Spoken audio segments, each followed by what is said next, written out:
Good evening everyone. मी तुम्हाला आज बटाटा आणि मटारची भाजी दाखवणार आहे. तर बघा, तर तेल ह्याला थोडं जास्त टाकायचं. 2-2.5 चमचे तेल टाकून घेतले. त्याच्यामध्ये जिरे, हळद, मीठ, कढीपत्ता हे सर्व टाकून घ्यायचं. त्याच्यानंतर बटाटा टाकायचा तेलामध्ये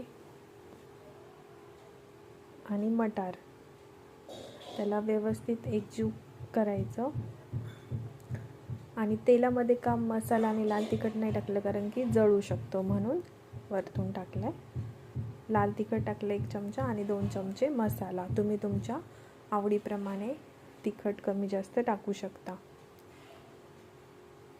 व्यवस्थित एकजीव करून घ्यायचं आणि वरतून टमाटर टाकायचा आणि कोथिंबीर, आणि त्याला वाफेवर शिजत ठेवायचं. 1 मिनटं ठेवायचं, 5-10 मिनटं पाणी ठेवायचं त्याच्यावर. तुम्ही ही भाजी सुकी करू शकता आणि रस्सा हवा असला तर रस्साही करू शकता. भातासोबत, पोळीसोबत छान लागते खायला. तर भाजी आपली शिजली आहे. Okay, done.